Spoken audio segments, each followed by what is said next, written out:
Bonjour et bienvenue dans cette nouvelle vidéo de la série sur JavaScript. Aujourd'hui, on va parler du mot-clé this et aussi des méthodes call, apply et bind. L'utilisation du mot-clé this en JavaScript est un peu particulière puisque, comme on l'a vu dans les vidéos précédentes, JavaScript n'est pas un langage de classe. Normalement, dans un langage de classe, le mot-clé this fait référence à l'instance de la classe.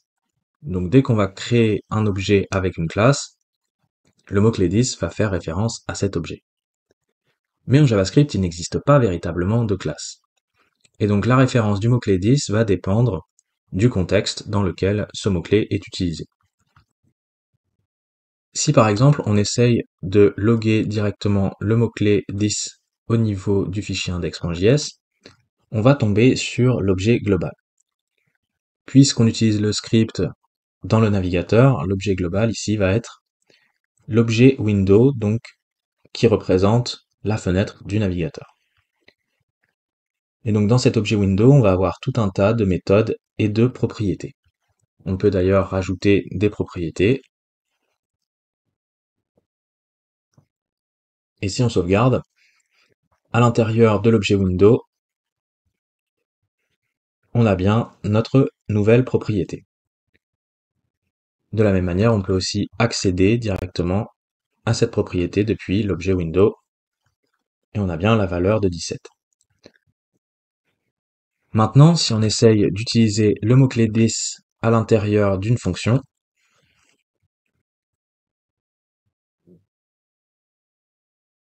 et bien dans ce cas-là, le mot-clé this va faire référence à l'objet qui invoque la fonction. Si on invoque la fonction directement, on va tomber sur l'objet window. Tout simplement parce que invoquer la fonction directement revient à invoquer la fonction sur l'objet window. Par contre, si on crée un objet avec une propriété et on va lui passer aussi la fonction, et bien cette fois-ci, si on appelle la fonction sur l'objet 1, le mot-clé this va faire référence à l'objet qui appelle la fonction et donc on va tomber sur l'objet. Donc dans les deux cas, on voit que le mot-clé this fait référence à ce qui se trouve à gauche du point. Donc dans ce cas-là, c'est l'objet window, et dans ce cas-là, c'est l'objet 1. Ça, c'est pour les fonctions standards. Maintenant, les fonctions fléchées vont se comporter de manière un peu différente. Les fonctions fléchées vont être indépendantes de l'objet qui les appelle. Dans le cas des fonctions fléchées, le mot-clé this va faire référence au contexte dans lequel la fonction fléchée a été définie. Et plus particulièrement, le mot-clé this va faire référence au contexte de la fonction parent dans laquelle la fonction fléchée a été définie. Donc ici, dans ce cas-là, la fonction fléchée a été définie directement au niveau du script, et donc elle n'a pas véritablement de fonction parent. Donc dans ce cas-là, le mot-clé this, par défaut, va faire référence à nouveau à l'objet window. Et donc si on passe la fonction fléchée dans l'objet, et qu'on essaye d'invoquer cette fonction fléchée sur l'objet, on va tomber à nouveau sur l'objet window. Donc vous voyez que la fonction fléchée est indépendante de l'objet qui l'a appelée. Et elle va dépendre plutôt du contexte de la fonction parent. Alors on va revoir ça dans un deuxième exemple. Ici on va créer un objet.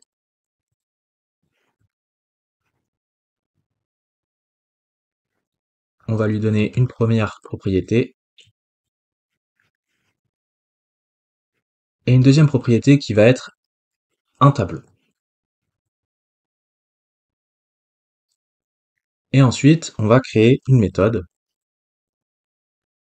donc qui va être une fonction standard. Comme il s'agit d'une fonction standard, eh bien, dans ce cas-là, le mot-clé this va faire référence à l'objet qui va invoquer cette fonction, donc cette méthode, Et donc, nous, on va invoquer la méthode directement sur l'objet user. Et donc, le mot-clé this va faire référence à l'objet user.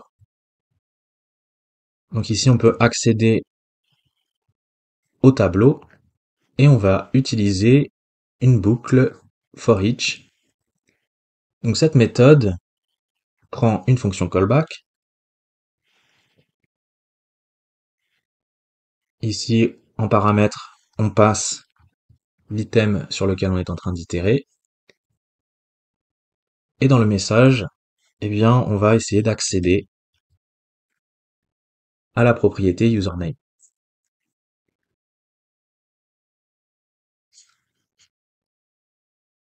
Et on va aussi loguer le paramètre. Donc on va utiliser la méthode sur l'objet user. Et on voit que pour la propriété username, on tombe sur undefined. Alors, comment expliquer ça? On a bien utilisé la méthode sur l'objet user. Donc le mot-clé this ici fait bien référence à l'objet user. Mais par contre, dans la méthode for each, eh bien, on a une fonction callback. Pour la fonction callback, on a utilisé une fonction standard. Et lorsque cette fonction standard est appelée, elle n'est appelée sur aucun objet. Donc c'est comme si elle était appelée, en fin de compte, directement sur l'objet window. Et donc le mot-clé this ici fait référence à l'objet window. D'ailleurs, si on log juste le mot-clé this, on tombe bien 3 fois sur l'objet window. Alors comment solutionner ce problème? Eh bien, une première manière consiste à passer un deuxième paramètre au niveau de la méthode for each. Donc la méthode for each accepte un deuxième paramètre qui va être un objet qui va être utilisé comme référence au niveau de la fonction callback.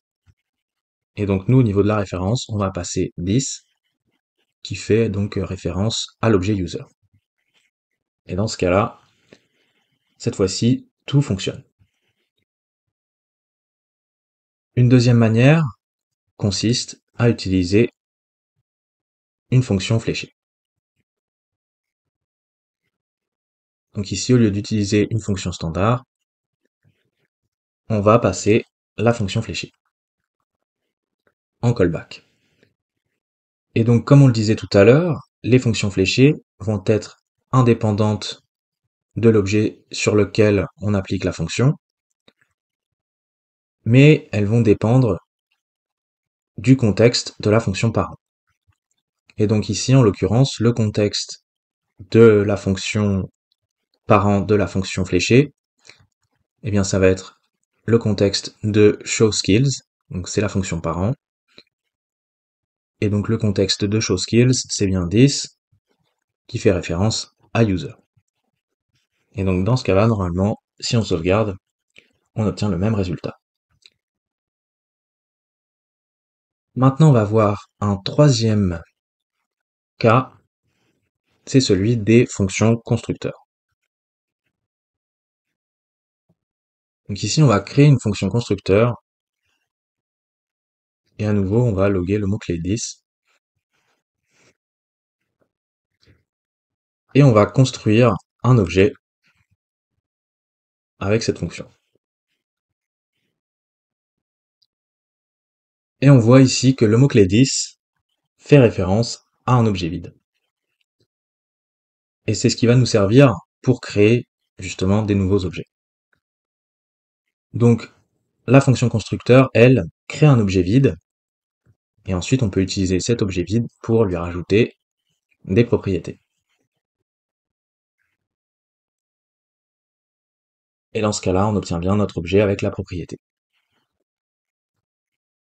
Donc voilà pour l'utilisation dans les grandes lignes du mot-clé this. Et maintenant, on va pouvoir passer aux fonctions call, apply et bind. On va commencer par la méthode call. Donc pour ça, on va avoir besoin d'un objet. Et on va aussi créer une fonction.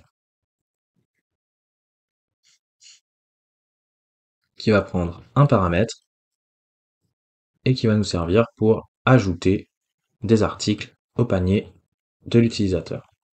Donc ici, on va faire référence à l'utilisateur et on va aussi utiliser le paramètre.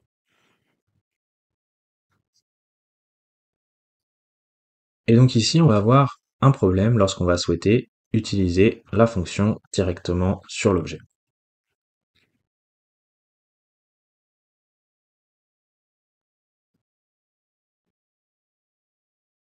Vous voyez que ici, on a une erreur, tout simplement parce que la fonction est définie en dehors de l'objet. Donc l'objet Quentin, lui, n'a pas dans ses méthodes de méthode addToCart. Et c'est la raison pour laquelle il y a une erreur ici. À l'inverse, si on essaye d'invoquer directement la fonction, et bien dans ce cas-là, on va avoir undefined pour username. Tout simplement parce que, comme on l'a vu tout à l'heure, lorsqu'on invoque une fonction directement, et bien c'est comme si on l'invoquait sur l'objet window, et l'objet window, lui, n'a pas de propriété username. On pourrait rajouter une propriété username sur l'objet window, mais nous, ce qu'on voudrait faire ici, ça serait d'utiliser la fonction avec le contexte de l'objet Quentin. Alors, il est possible de faire ça en utilisant la méthode call. Toutes les fonctions en JavaScript vont avoir accès à cette méthode call. Et ici, au niveau du premier paramètre, eh bien, on va pouvoir passer un objet qui va servir de référence pour le mot-clé 10 lorsqu'il est exploité à l'intérieur de la fonction. Donc ici, au niveau du premier paramètre, pour la référence, eh bien, on va passer l'objet Quentin. Et ensuite, pour le reste des paramètres de la méthode call, eh bien, ça va être les paramètres de la fonction de départ sur laquelle on applique la méthode call. Donc ici, il n'y a qu'un seul paramètre. Donc on va mettre l'argument qui correspond, comme ceci. Et cette fois-ci, tout fonctionne correctement. Et donc cette méthode va être très puissante puisque on va pouvoir l'utiliser sur n'importe quelle fonction. Par exemple, on va pouvoir ici prendre cette fonction et la mettre en tant que méthode de notre objet Quentin. Et donc ici, comme il s'agit d'une méthode de l'objet Quentin, on peut l'utiliser directement sur l'objet. Et ce qu'on va pouvoir faire, par exemple, c'est créer un deuxième objet similaire qui aura une propriété aussi username, mais qui lui n'aura pas de méthode addToCart. Et donc pour ça, ce qu'on va faire, c'est qu'on va utiliser la méthode addToCart, sauf qu'on va l'appeler en utilisant le contexte de l'objet Paul. Et à nouveau ici, on va passer l'argument de la méthode. Et vous voyez qu'on a bien utilisé donc la méthode avec le contexte de l'objet Paul. Voilà pour la méthode call. Maintenant, on va parler de la méthode apply. Donc on va sortir cette fonction et on va la remettre dans le contexte global. Et on va juste ajouter des paramètres.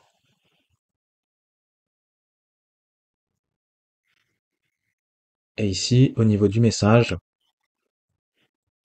on va loguer le nom d'utilisateur et aussi un objet avec les différents paramètres.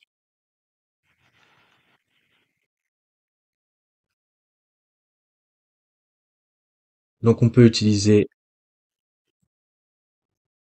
la méthode call sur notre fonction. À nouveau ici, on va passer l'objet qui va servir de référence pour le mot-clé 10. On va utiliser l'objet Paul. Et ici, eh bien, on a le reste des paramètres. Donc, l'argument pour l'article, l'argument pour la quantité et l'argument pour le prix.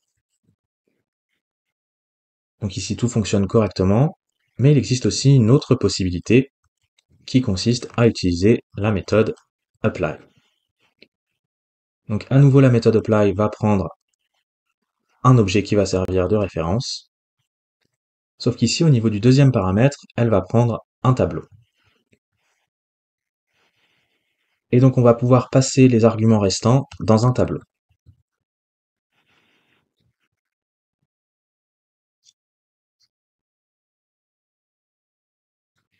Comme ceci. Et on obtient exactement le même résultat. Enfin, il existe aussi une dernière méthode, la méthode bind, qui va fonctionner un peu différemment. Donc au niveau du premier paramètre, elle va prendre à nouveau un objet qui va servir de référence pour le mot-clé 10. Donc nous, on va passer à nouveau l'objet Paul. Et sauf que la méthode bind, elle ne va pas être exécutée directement. Ce qu'elle va faire, c'est qu'elle va attacher donc l'objet qui est passé pour la référence au contexte de la fonction et elle va retourner la fonction. Donc si on crée une variable,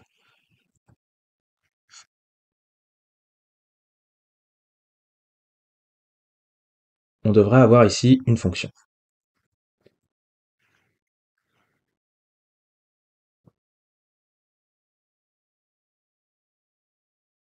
On a bien donc notre fonction, mais sauf que cette fonction, elle va avoir lié au niveau du contexte l'objet Paul.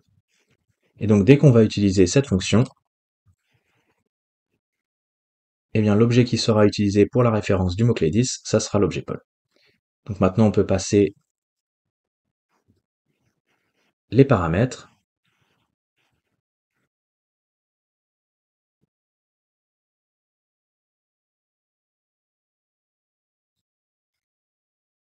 Et vous voyez qu'on a bien notre fonction qui exploite l'objet Paul. Et donc l'avantage, c'est qu'on peut créer par exemple plusieurs fonctions. Donc on va aussi en créer une pour l'objet Quentin.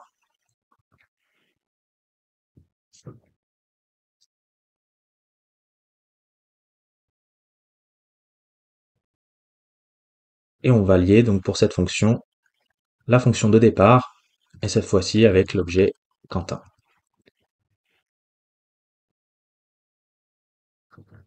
Et ici on va appeler notre nouvelle fonction. Et on obtient le même résultat mais avec l'objet Quentin. Donc voilà pour l'utilisation des différentes méthodes call, apply et bind. Et maintenant, on va pouvoir passer à des cas d'utilisation un peu plus pratiques. Premier cas d'utilisation pour la méthode call. Donc la méthode call est souvent utilisée pour créer des relations entre les objets lorsque les objets sont initialisés avec des fonctions constructeurs. Donc on avait déjà parlé des fonctions constructeurs dans une vidéo précédente sur l'héritage, mais ici on va revoir un exemple. Donc on crée une première fonction constructeur qui va prendre un paramètre name.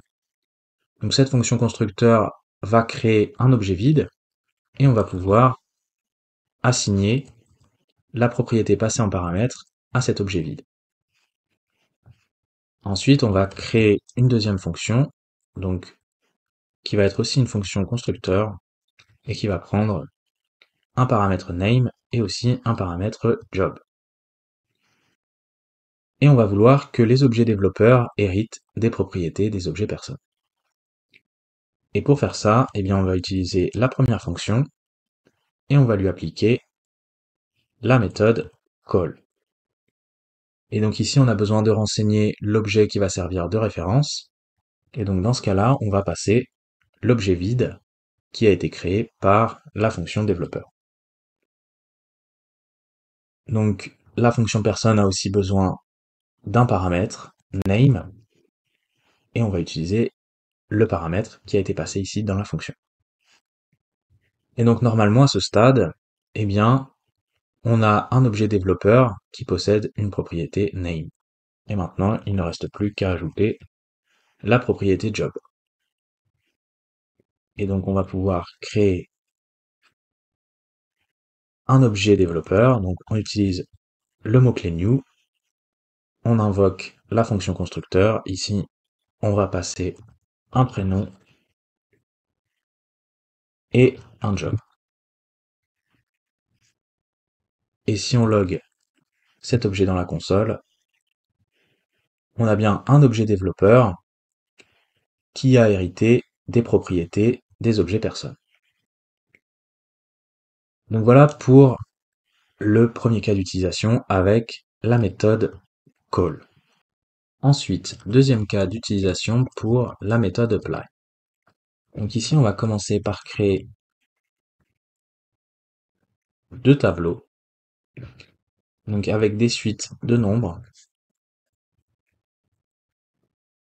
et on va essayer d'ajouter ces deux tableaux ensemble, donc de les fusionner. Pour ça, on pourrait utiliser une première manière qui consiste à créer un nouveau tableau, et ensuite on utilise la méthode concat sur le tableau A, et on passe en paramètre le tableau B. Et ici, on va loguer nos trois tableaux. Donc on obtient bien nos deux tableaux d'origine et aussi un nouveau tableau qui contient à la fois les éléments de A et de B. Le seul problème avec cette manière de faire, c'est que le nouveau tableau a été rajouté dans la mémoire. Donc, comment fait-on véritablement pour ajouter les éléments de B directement sur le tableau A? Et bien pour ça, on peut utiliser la méthode apply. Donc on va prendre le tableau A, on va utiliser la méthode push, donc qui est une méthode par défaut sur les tableaux. Et sur cette fonction, eh bien, on va utiliser la méthode apply. Ici, au niveau du paramètre de référence, eh bien, on va passer le tableau A. Et ensuite, eh bien, au niveau du deuxième paramètre, comme c'est un tableau, on va pouvoir passer le tableau B. Et donc, tous les éléments du tableau B vont être considérés comme des paramètres qui vont être appliqués à la fonction push. Et donc, comme ça, on va pouvoir ajouter un par un tous les éléments du tableau. Et si on log le tableau A, on voit qu'on obtient bien donc notre tableau auquel a été ajouté tous les éléments du tableau B. Voilà pour le premier exemple. Maintenant, deuxième exemple, assez similaire. Donc on sait que il existe sur math deux fonctions, max et min, qui permettent respectivement d'obtenir le maximum et le minimum d'une série. Donc ici, on va passer une série de nombres et on obtient bien le maximum. Alors, comment obtenir le maximum dans un tableau?